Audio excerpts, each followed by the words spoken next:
మాజీ స్పీకర్ తమ్మినేని సీతారాంతో పాటు ఆయన సతీమణి వాణి, కుమారుడు చిరంజీవి నాగ్పై శ్రీకాకుళం రూరల్ పోలీస్ స్టేషన్లో భూ కబ్జా కేసు నమోదైంది. చాపురం సత్యసాయి నగర్లో 4 కోట్ల విలువైన భూమిని నకిలీ డాక్యుమెంట్స్తో రిజిస్ట్రేషన్ చేయించుకున్నారని బాధితుడు ఫిర్యాదు చేశాడు.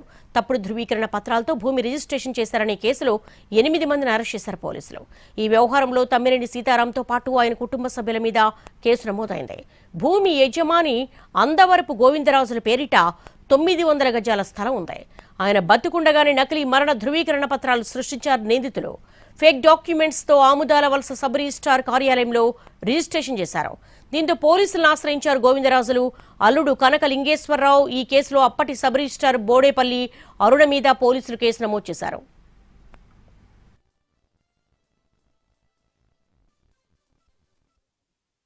అయితే పర్చేజర్ బయ్యర్ ఉన్నారో ఆ నాని కావచ్చు, ఆ తమ్మినేని సీతారాం గారు కావచ్చు, వాళ్ళ స్పౌజ్ తమ్మినేని వాణి గారు ఎవరైతే ఉన్నారో వీళ్ళ ముగ్గురు కలిసి వాళ్ళ కాలేజీలో ప్రైవేట్ డిగ్రీ కాలేజ్ ఏదైతే ఆమ్దాల వలసలో రన్ చేస్తున్నారో అందులో ఉన్న 4 లెక్చరర్స్, ఫ్యాకల్టీ మెంబర్స్ ఎవరైతే ఉన్నారో వాళ్ళని సాక్షి సంతకాలు పెట్టించారు. ఈ 2 డాక్యుమెంట్స్లో మనం ఎప్పుడైనా రిజిస్ట్రేషన్ చేసేటప్పుడు సాక్షి సంతకాలు ఎందుకు పెడతారంటే ఎవరైతే బయ్యర్ ఉన్నారో ఆ వ్యక్తి నాకు తెలుసు, అలానే ఎవరైతే సెల్లర్ ఉన్నారో అమ్ముతున్న వ్యక్తి కూడా నాకు తెలుసు అన్న దాని మీద సాక్షి సంతకాలు పెడతారు.